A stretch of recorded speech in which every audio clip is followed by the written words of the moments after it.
Good morning, cybersecurity enthusiasts. We are back with some more A News, Canada's frontline in cybersecurity reporting.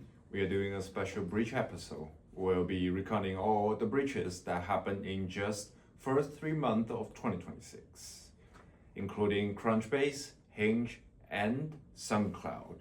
Hold on to your hats. Crunchbase, a platform that provides comprehensive business data, recently had 2 million internal files leaked after refusing to pay an attacker's ransom.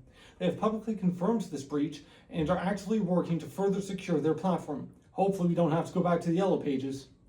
Love was in the air in February, but watch out who might get to read your DMs. Match Group and the parent company to dating platforms like Hinge, Match.com, and OkCupid were compromised by an alleged single vision phone call. A reported 10 million records were stolen from this incident. Once again, reiterating that attackers, just like love, can come from anywhere. SoundCloud, the platform that has enabled millions of artists to post their songs, has suffered a breach. The personal information of 29.8 million user accounts has been stolen. That is approximately 1/5 of the entire platform. SoundCloud has released a statement stating that only emails and already public viewable information has been stolen. So if you're a rapper out there, beware of spam email.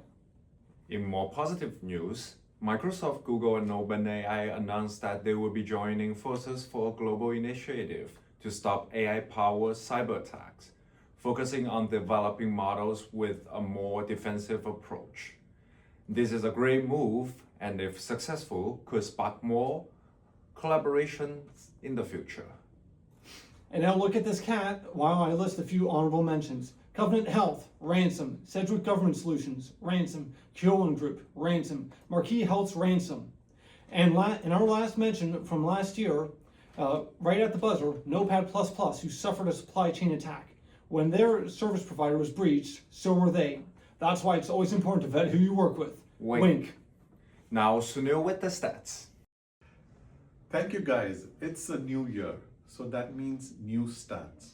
For all you cybersecurity professionals out there, the cybersecurity market is projected to reach $1 trillion by 2031. That's a lot of money to make sure your data stays safe. Another interesting trend, experts believe that a global sovereign cloud spend will increase by 35% this year, putting an emphasis on national keeping the data independent and within their own borders. And now to start this year off, write a quick list of attack vectors to watch out for this year. In fourth, we have phishing, sort of an underdog really, but always as prevalent. In number third, we have exploitation of vulnerabilities. Always got to make sure you are up to date. In second, we have good old-fashioned DDoS attack. It's an oldie but a goodie. And in number one, unsurprisingly, we have AI and AI-driven automation attacks. Looks, we all know it, but it is true. Back to you, gentlemen.